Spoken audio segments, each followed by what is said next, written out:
Assalamu alaikum, boys. This is Muhammad Ismail, your economics teacher. I hope you will be doing well and enjoying your quarantine. And at the same time, you might be having a good, deep look at what we are doing through our e learning. Okay, so until now, we are able to address the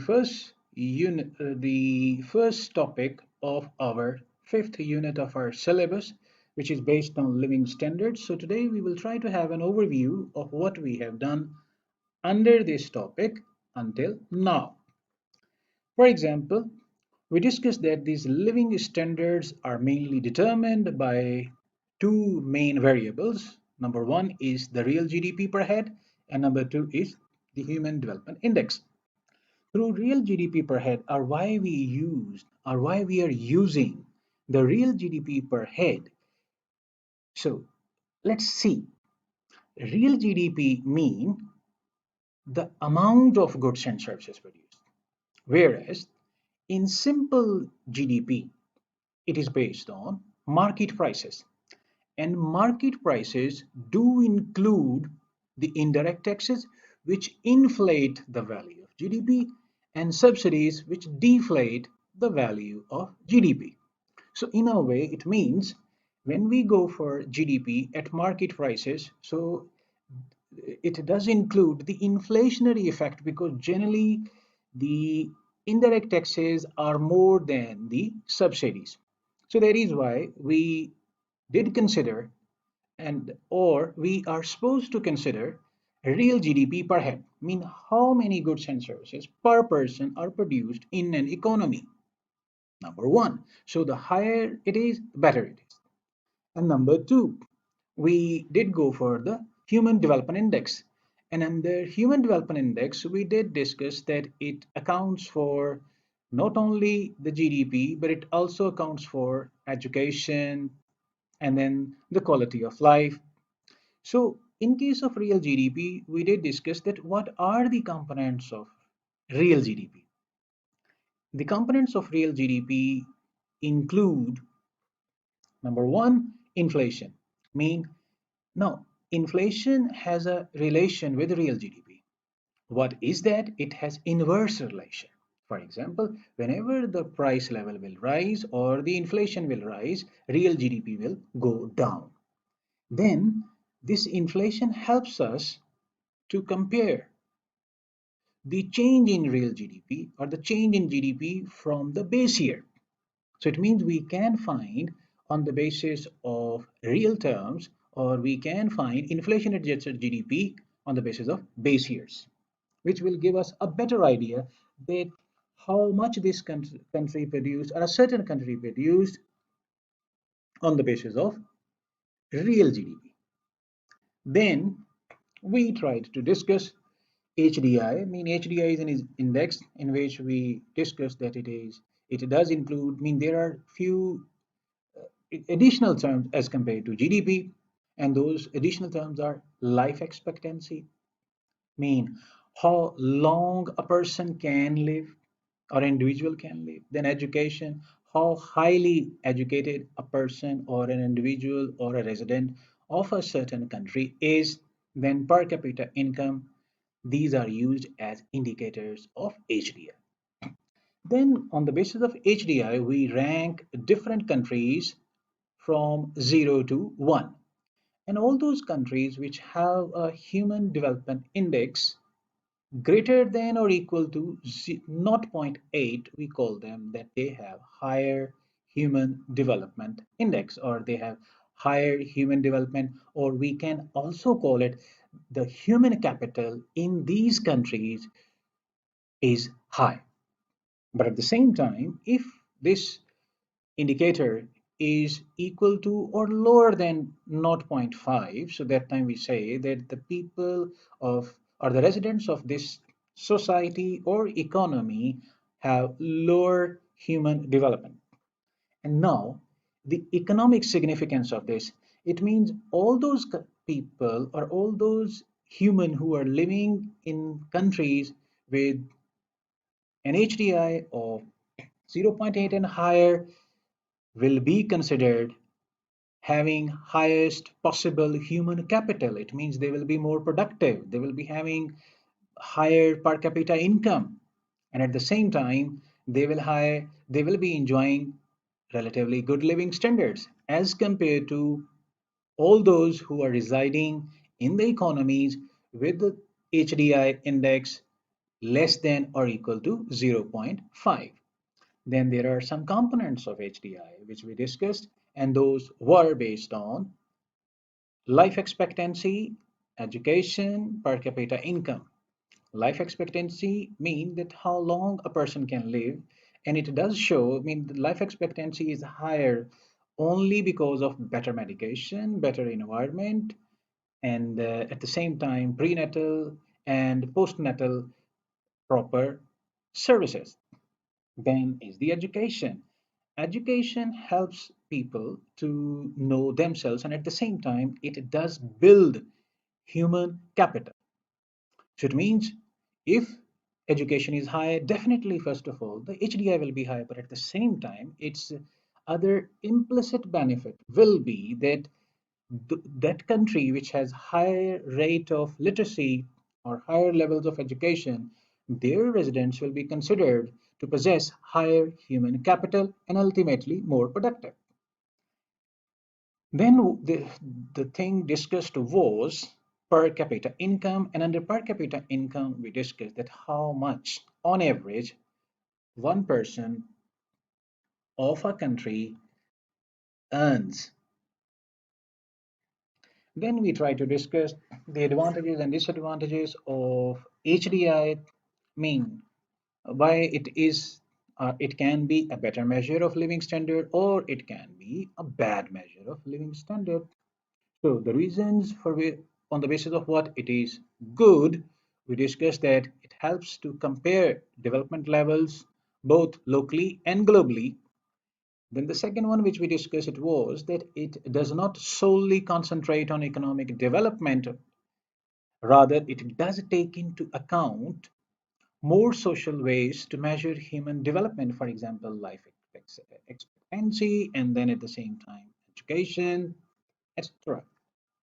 Then increase in education and health shows an improvement in countries' infrastructure. I mean, definitely, if the education can only increase or the better health facilities will only be available if the infrastructure or the social capital, such as hospitals and educational institutions, will increase.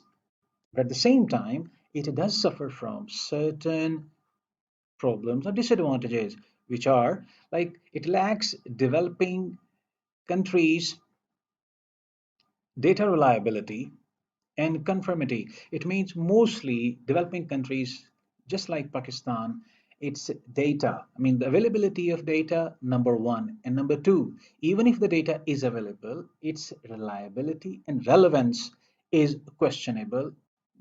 The you can say international firms, they don't really rely, or they do rely, but to the lowest extent on the data. Then there are other ways. It means that it is not just HDI, there are other ways to measure this as well. Just like relative qualities in health and education. For example, there is a huge gap between the health and education facilities available in Pakistan for the rich and the poor.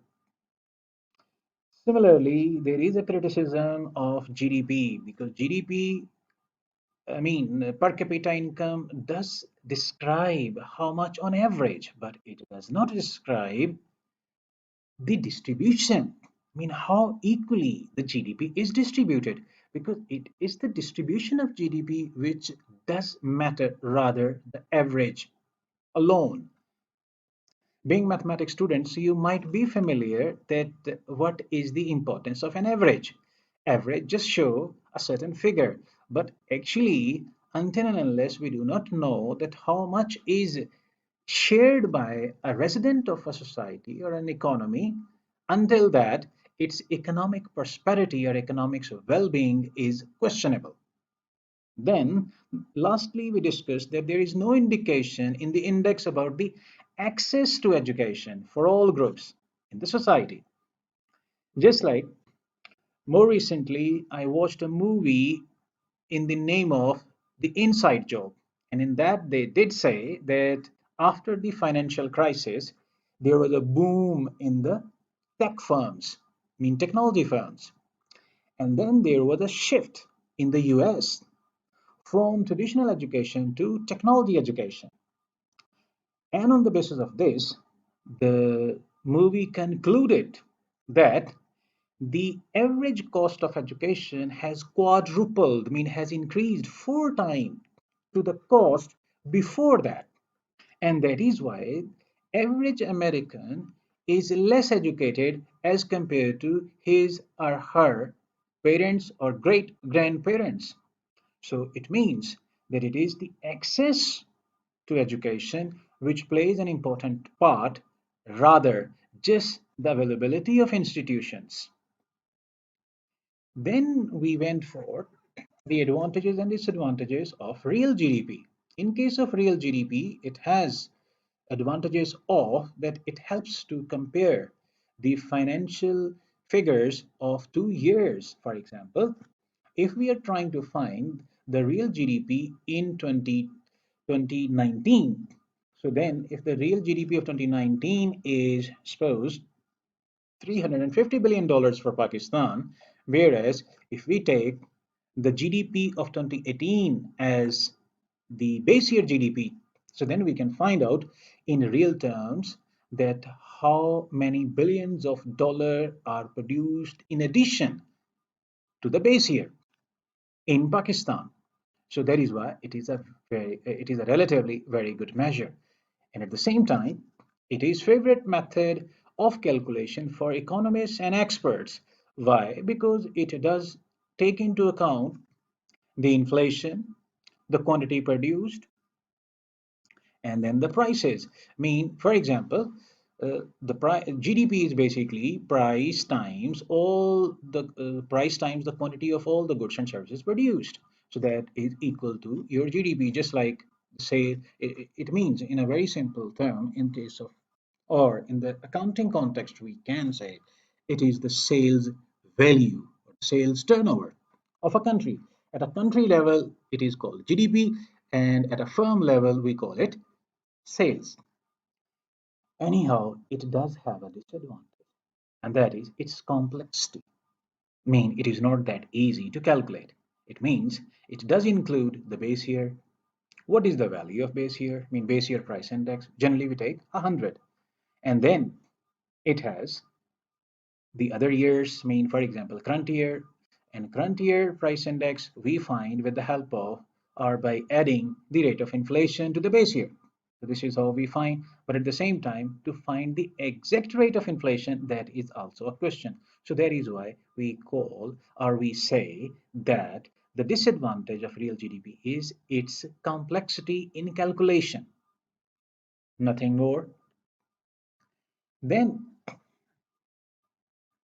we discussed that comparison or comparing living standards and income distribution between different countries or within the countries and different countries.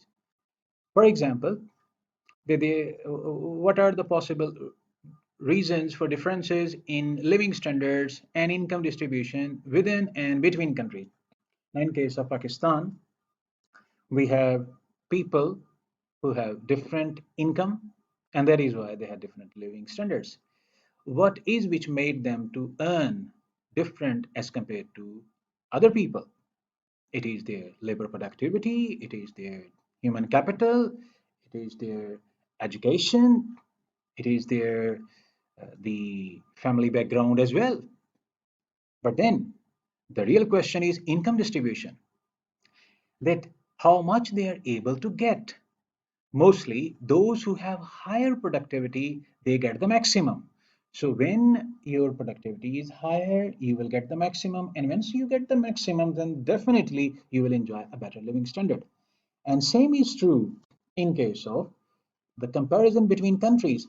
Those countries which have a higher HDI or which have higher GDP or which have higher and relatively equal distribution of income.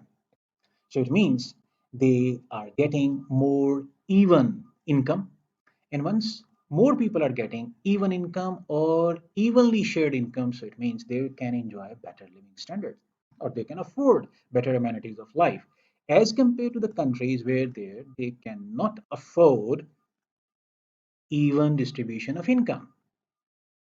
Then we discussed that are these differences because of income distribution.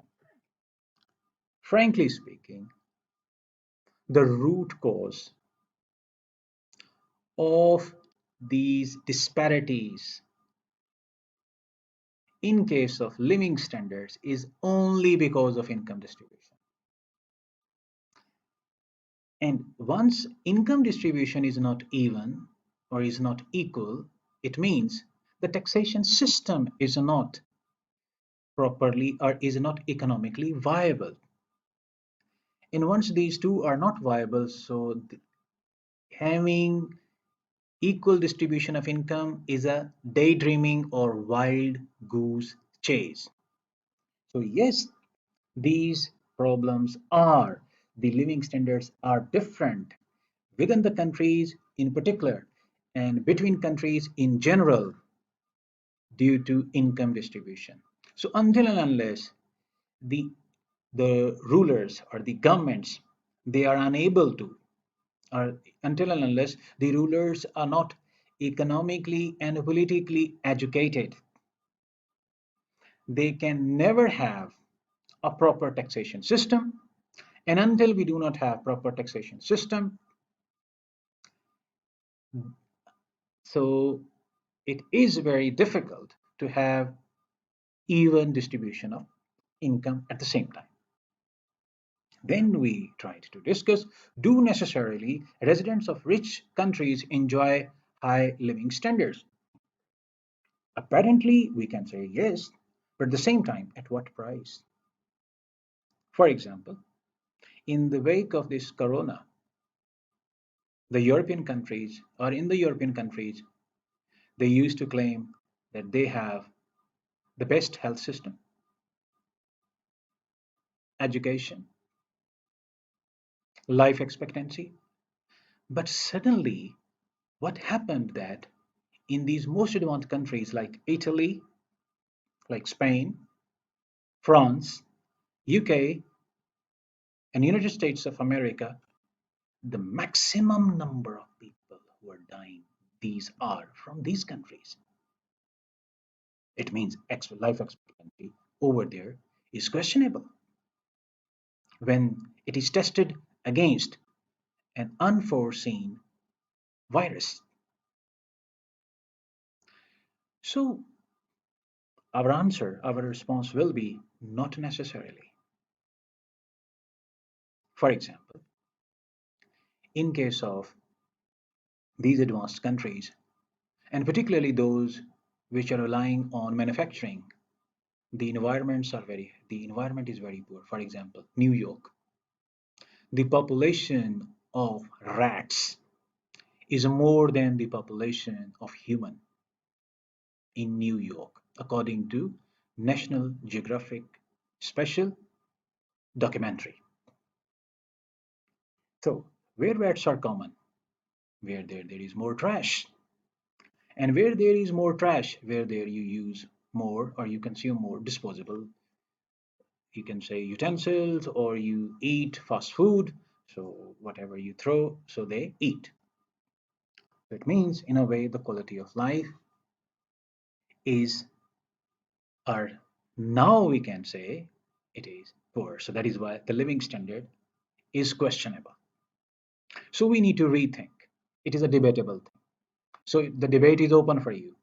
You can compare and contrast the living standards in rich countries. For example, you can take the example of New Zealand, Canada. These two countries you can compare. Anyhow, then we discussed, is it rise in real GDP or equal distribution of income or equal distribution of GDP to assure better living standard?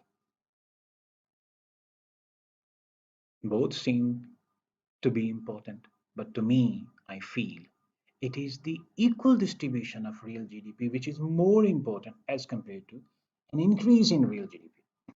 Because if we talk about increase, those who were sharing more before will get a bigger share. But even if the GDP is same given, but there is equal distribution of income, or equal distribution of income is assured. So then everybody will get according to its economic contribution. So then they will be able to prosper, they will be spending accordingly, and there will be, you can say, improvement in the living standards accordingly. So, students, until this, we have discussed, and I'm still waiting for your responses. Only few students, particularly Muhammad bin Yusuf, he asked about it, that you can say the two home tasks which have been awarded to you, but I haven't heard from you. So I request and expect that by this Friday you are supposed to, because this is the way on the basis of what we can see or I can see and assess that how far you are able to understand. If there is any further revision required, so we can have it. So until then, goodbye. Try to complete your assignments as early as possible, but not later than Friday. Thank you.